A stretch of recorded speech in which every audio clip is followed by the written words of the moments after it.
বিসমিল্লাহির রহমানির রহিম। আসসালামু আলাইকুম। আমি ডাক্তার মোস্তাক আহমেদ বিন হোসাইন আপনাদের মাঝে উপস্থিত হয়েছে আজকে কিছু শীতকালীন ডিজিজ নিয়ে, যেগুলো আপনারা মনোযোগ দিয়ে শুনবেন। তো শীতকালীন ডিজিজগুলো কি হয়? শীতকালীন ডিজিজগুলো নর্মালি যেগুলি হয় সেগুলি আমরা একটু আপনাদেরকে ধারণা দিচ্ছি। যেমন হলো, প্রথম হলো কাশি, দ্বিতীয় হলো কোল্ড অ্যালার্জি, 3 নম্বর হলো নিউমোনিয়া, 4 নম্বর হলো ব্রঙ্কাইটিস, 5 নম্বর হলো হাঁপানি বা অ্যাজমা, 6 নম্বর হলো টিবি, 7 নম্বর হলো লাং ইনফেকশন এবং 8 নম্বর হলো যেটা আরেকটা ডিজিজ আছে সেটা ল্যারিঞ্জাইটিস ও ফ্যারিঞ্জাইটিস। এই মোটামুটি 7-8টা ডিজিজ শীতকালে আমাদের বেশি ডিস্টার্ব করে, বেশি প্রবলেম হয় এবং এগুলি নিয়ে অনেকেই খুব কষ্ট পাচ্ছে। বিভিন্ন রকম ইনহেলার, বিভিন্ন রকম অ্যান্টিবায়োটিক, বিভিন্ন রকম ওষুধ, বিভিন্ন রকম বছরের পর বছর খাচ্ছেন, কিন্তু দেখা যাচ্ছে যে তেমন একটা ভালো ফল আসতেছে না বা ভালো হচ্ছেন না পুরোপুরি। অথবা কারো কারো দেখা যায় যে বংশগতভাবে এই ডিজিজগুলো জেনেটিক আকারে পেয়ে গেছেন, তারা ভুগতেছেন, কষ্ট পাচ্ছেন।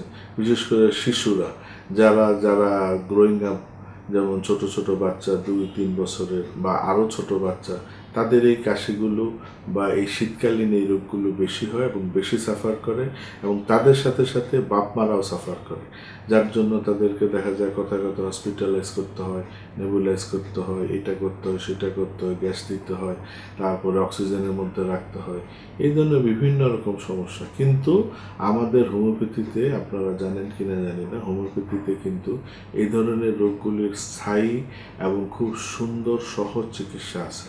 আপনারা যদি ভালো হোমিওপ্যাথের পরামর্শ নিতে পারেন, দেখাতে পারেন, তাহলে কিন্তু এই রোগগুলো খুব অল্প প্রাথমিক অবস্থায় এগুলি নিরাময় সম্ভব এবং এগুলি পার্মানেন্টলি ভালো হয়ে যায়। তো আজকে আমরা কোল্ড অ্যালার্জি নিয়ে যে আলোচনা করব, কোল্ড অ্যালার্জি কী? কোল্ড অ্যালার্জি হলো মেইনলি শীতকালে যে অ্যালার্জিগুলো হয়, যেগুলো ব্লাডের অ্যালার্জি হতে পারে, যেগুলো আমাদের বিশেষ অর্গানিক অ্যালার্জি হতে পারে। যেমন অ্যালার্জিগুলি, যেমন কিছু কিছু অ্যালার্জি ব্লাডের আমরা রিপোর্ট পাই নর্মাল, বাট আমাদের দেখা যায় সেই অ্যালার্জিগুলি নাকে, গলায় এবং কানে, ইএনটি, এই 3টা রিজনে আমাদের অ্যালার্জিগুলো অবস্থান করে এবং কষ্ট দেয় আমাদেরকে এবং বিভিন্ন রকম প্রবলেম তৈরি করে। সেগুলিকে আমরা নর্মালি কোল্ড অ্যালার্জি বলি, যেগুলি ঠান্ডাতে এফেক্ট করে, গরমে মোটামুটি ভালো থাকে। যখনই শীত আসতেছে বা পুরোপুরি শীত, ঠান্ডার সিজন, তখন এই রোগগুলি আমাদের বেশি হয় এবং আমরা বেশি কষ্ট পাই। তো এই কোল্ড অ্যালার্জিগুলি এদেরকেই বলা হয়, এগুলিকেই বলা হয় কোল্ড অ্যালার্জি। অর্থাৎ সিজনাল, শীতকালীন হোক, গরমকালীন হোক বা বর্ষাকালে হোক, এই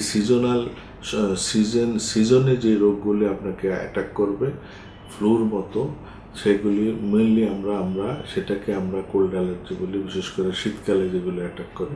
তো শীতকালে যে কোল্ড অ্যালার্জিগুলো অ্যাটাক করে সেগুলির লক্ষণ কী কী, যেমন ধরন কী, লক্ষণ কী।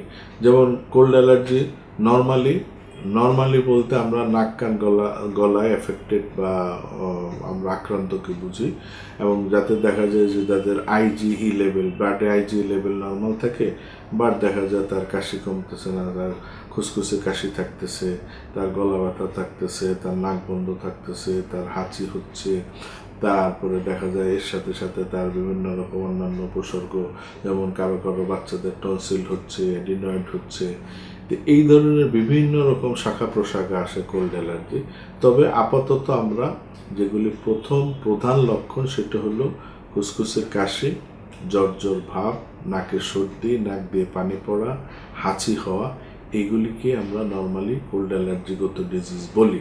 তো এর মধ্যে আবার কিছু ভেরিয়েশন আছে, যেমন কোল্ড অ্যালার্জির মধ্যে যেমন আবার সাইনোসাইটিস, কোল্ড অ্যালার্জির মধ্যে যেমন রাইনাইটিস, কোল্ড অ্যালার্জির মধ্যে এডিনয়েড, কোল্ড অ্যালার্জির মধ্যে টনসিলাইটিস, কোল্ড অ্যালার্জির মধ্যে এডিনোটনসিলাইটিস, এই ধরনের বিভিন্ন আবার রোগ আছে, শাখা প্রশাখা আছে, সেগুলি নিয়ে পরে আলোচনা করব পর্যায়ক্রমে। তবে মূলত আমরা যে এই শীতকালীন যে কোল্ড অ্যালার্জিগুলি হয়, সর্দি, কাশি, জ্বর, হাঁচি, তারপরে মাথা ব্যথা, নাক দিয়ে পানি পড়া, জ্বর জ্বর ভাব, এই ডিজিজগুলি যখন হবে তখন আমরা মানে দ্রুত হোমিওপ্যাথি চিকিৎসা নেব। এবং হোমিওপ্যাথি চিকিৎসা এটা কিন্তু পার্মানেন্টলি ভালো হয়।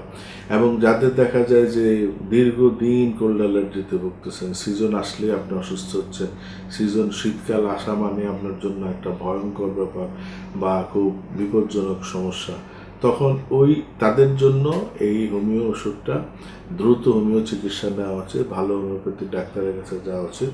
গেলে কিন্তু এই অ্যালার্জিগুলি আপনারা পার্মানেন্টলি নিরাময় সম্ভব এবং আপনি ভালো থাকবেন।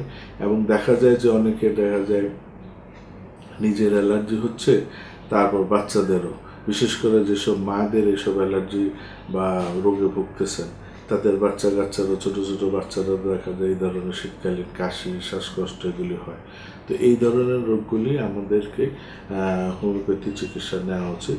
তবে তারপর আমরা আসি যে কী কী লক্ষণ, এই অ্যালার্জিগুলির লক্ষণ তো বলে ফেললাম, যেমন কারো কারো কাশি আসবে, নাক বন্ধ থাকবে, কারো কারো জ্বর জ্বর ভাব থাকবে, তারপরে নাক দিয়ে পানি পড়বে, হাঁচি হবে, মাথা ব্যথা থাকবে, অনেক সময় নাক কান বন্ধ থাকবে, অনেক সময় শুকনা কাশি থাকবে, অনেক সময় কাশির সাথে কিছু কফ বের হবে, কারো কারো বের হবে না।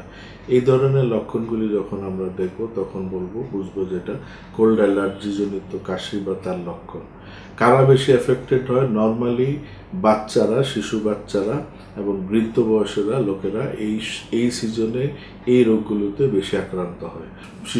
বাচ্চাদের নর্মালি বাচ্চা এবং বয়স্করা এই কোল্ড অ্যালার্জিতে বেশি আক্রান্ত হয় খুব অল্পতেই, কারণ বাচ্চাদের রোগ প্রতিরোধ ক্ষমতা কম থাকে, ইমিউন সিস্টেম দুর্বল থাকে তাদের। তারপরে হয়তো দেখা যায় প্রপার ওয়েতে আমরা টেক কেয়ার করতে পারতেছি না, যে কোনো কারণে তার ঠান্ডা বাতাস বা ফ্লু, বা হয়তো বাচ্চাটা দেখা যায় যে মাত্র হাঁটা শিখছে, খালি পায়ে হাঁটতেছে, ফ্লোরে ঠান্ডা লাগতেছে বা কোনো কিছু ধরতেছে ঠান্ডা জিনিস। তো এইসব কারণে বাচ্চারা কম বেশি এফেক্টেড হয়। এবং বয়স্ক লোক যারা, তারা বেশি, কারণ বয়স্ক লোকদের ইমিউন সিস্টেম দুর্বল হয়ে যায়, তারা অল্পতেই তাদের রোগ প্রতিরোধ ক্ষমতা কমে যায়। তখন দেখা যায় যে সামান্য একটু নর্মাল পানি খেলেও তার কাশি শুরু হয়ে গেল, বা হয়তো দেখা যায় তা কোনো কারণে সে গরম পানি দিয়ে গোসল করলো না, তার কাশি বা ঠান্ডাজনিত সমস্যা শুরু হয়ে গেল। এই জন্য শিশুদের এবং বয়স্কদের এই ব্যাপারে আমরা বেশি সজাগ থাকি বা আমরা খেয়াল করি। এবং যদি অ্যাফেক্টেড হয় বা এই ধরনের প্রবলেম ঠান্ডাজনিত কারণে তার কাশি, বুক ব্যথা, শ্বাসকষ্ট, নাকের পানি, জ্বর জ্বর ভাব এগুলি শুরু হয়, তাহলে আমরা বুঝবো এটা কোল্ড অ্যালার্জি, এবং তখন আমরা হোমিও চিকিৎসা নেব এবং ভালো হয়ে যাব খুব অল্পতে।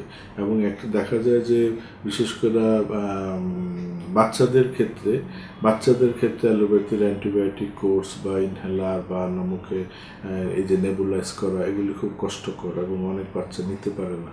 এবং দেখা যায় যেসব বাচ্চাদের অ্যান্টিবায়োটিক বা নেবুলাইজ করে তাদের খাওয়া দাওয়া বন্ধ হয়ে যায় সাইড এফেক্টে, তাদের পায়খানা কষ্ট হয়ে যায়।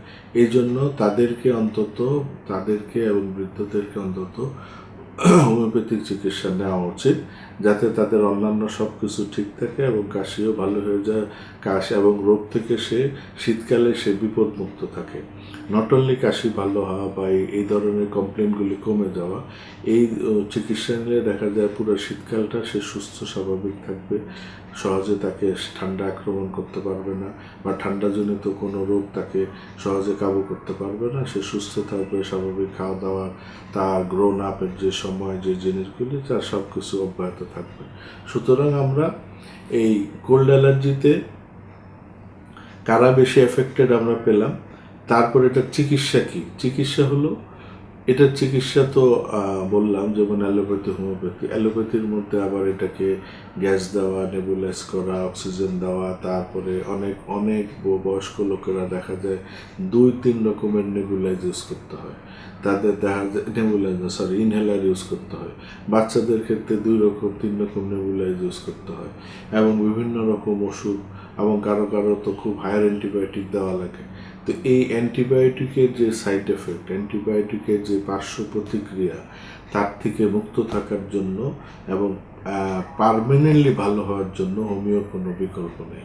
কারণ অ্যান্টিবায়োটিক একটা সার্টিন টাইমের পরে কিন্তু আবার কাশিটা রিকার করবে, বাতের এই প্রবলেমগুলি আবার আসবে। এই প্রবলেমগুলি যাতে পার্মানেন্টলি চলে যায়, ভালো হয় এবং তার নেবুলাইজ, তার ইনহেলার এগুলি ইউজ করতে না হয়, তার জন্য হোমিওপ্যাথি চিকিৎসা হলো বেস্ট এবং সাইড এফেক্ট ছাড়া খুব সহজে, খুব অল্প সময়ে এই রোগগুলো কিন্তু হোমিওপ্যাথি চিকিৎসা দ্বারা আরোগ্য হয়। কাজে আপনারা এই ধরনের রোগ হলে আগে ভালো হোমিওপ্যাথির ডাক্তারের পরামর্শ নেবেন, চিকিৎসা নেবেন এবং আশা করা যায় এটা 100% ভালো হয়ে যাবে। ধন্যবাদ সবাইকে।